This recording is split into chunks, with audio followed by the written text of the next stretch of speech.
Hey, thanks for coming. Today we're going to do a tiramisu. Yep, that's my version of a tiramisu. You can see it's got a little shiny chocolate collar, so let's go. I'm going to make my own ladyfingers because A, they're delicious, and B, I'm going to actually pipe these into little discs. I'll show you that later. First, we're going to separate our yolks from our egg whites. It's a pretty traditional recipe I'm using. We're just going to beat our egg yolks with some sugar and some vanilla. We want them to be really fluffy. Then we're going to take the egg whites, and again, we want them to be really fluffy. We're going to add some sugar, kind of like a meringue. This you can see is not quite there. I'm going to beat it a little bit firmer than that. Then I'm going to just take those beaters and put them back into my egg yolks because they've been sitting there for a moment. I want to get a little bit more air. This recipe really is all about the air. Now we're going to gently fold those whites into the egg yolk very gently, not trying to knock out any of the lovely air. And you can see it's got a beautiful color to it. And now we're going to add a little bit of flour and we're going to sift that in again because we want to be gentle when we're mixing this together. I just use a sift like that. And there you go. Making a mess, but it's really looking beautiful. It doesn't take too long and I didn't want to overwork it. Then I'm going to grab a piping bag because again, like a traditional tiramisu, we're going to pipe this, but instead of piping it into lines, I'm going to use these little tart circles that I have there.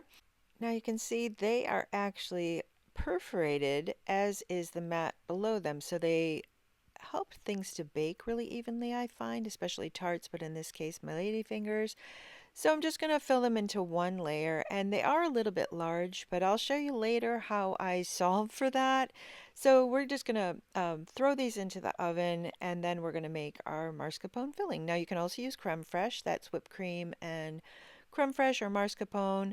You're going to whip that up. In this case, the recipe I found was included some Bailey's Irish cream. So it's an adult recipe. You don't want to give it to kids, but it really added a nice flavor. And it did not inhibit the ability for it to fluff up. It's very fluffy. So there you go. We'll put that aside and let it set up. Now, here are my lady fingers. They are a little bit big, so I decided to use my biscuit cutter here and cut them down because I thought that would make a nicer serving size. I'm also going to make them 2 layers, so you'll see I stack them up here. That made it a little bit bigger for a single serving, but still, I think it's okay. I decided though I would do one more version where I'm going to cut one in half with this little serrated knife I have. I don't know where I got that, but anyway, just using a little serrated knife, I'm going to cut it in half and you'll see this one's not quite as tall. So I have a few different versions ultimately. And when you cut it in half, it actually takes in the coffee later a little bit easier. In either case, we're going to measure around the waist um, of our cookie and also the height. So with the circumference around the waist of it, you want to be really specific and make sure you have that measured properly because you want it to match to make a seam. These are chocolate transfer sheets. They're so easy to use. They cut with a mat knife. It's really easy. I'm going to use candy melts here, Wilton candy melts. They're just a lot easier, but you could also do tempered chocolate if you like.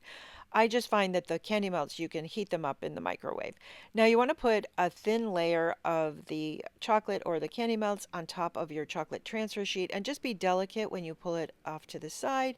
You don't want to smear the actual pattern underneath. Now let it set up a little bit. It can't be too drippy in this phase, you'll see, but you want to pull it up so you keep those nice crisp edges. And it starts to look a little bit matte. So you can see it's not quite as shiny, which is what we want. We want it to still be pliable. We're going to wrap it around that lady finger that's going to become our base. Oh, it's tricky, but you can do it. Just be patient. And you want to match up. You see, that's why it was important to have the circumference correct, because now we're going to match up that seam. And I'm just going to wipe off the top to try to make it smooth. And now we just want to hold it in place. The candy melt set up pretty, hold on.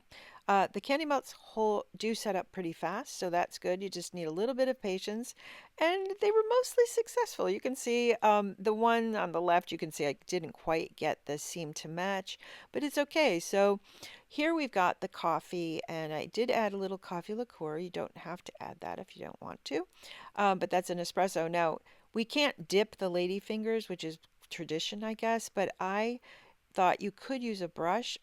In my case, I decided to just use a spoon and spoon in a little bit of the ladyfinger mixture. So you can see here, I put it on the white plate so I could see, will this little cone or the collar hold this? And it did. None went dripping out onto the white plate. Even here where the seam isn't completely closed, it still held the coffee mixture. So that was great.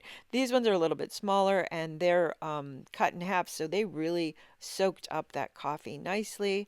Now we'll go back with our cream, the mascarpone cream, and we'll just fill it in. This is a lot like the flower pot cakes that I did recently, where you do a layer of cake, in this case the ladyfinger, and then a layer of cream.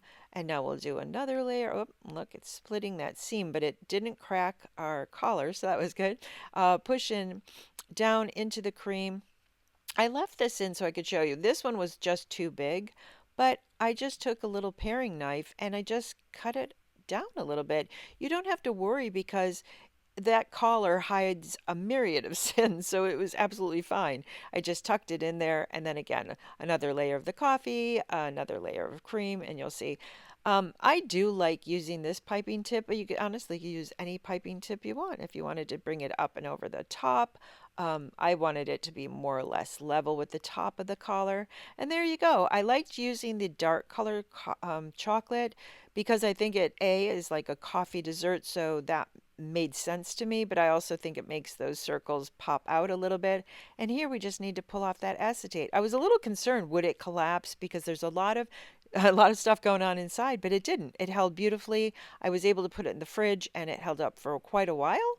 And now I'm just going to take a little bit of cocoa powder and put it on the plate. I'm not great at plating. I'd love in the comments, how would you plate this up, or any ideas you have for there.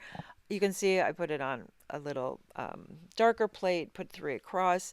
I did want to show you how this cuts, and so here we are with the fork, and you'll see that that outer shell is so delicate and thin. It cut really easily and it tasted delicious. So that's it. That's my little bit unusual tiramisu. I hope you like it. I hope you'll try it. Please like, subscribe, ring the notification bell. Thanks for coming, and I'll see you next time. Bye for now.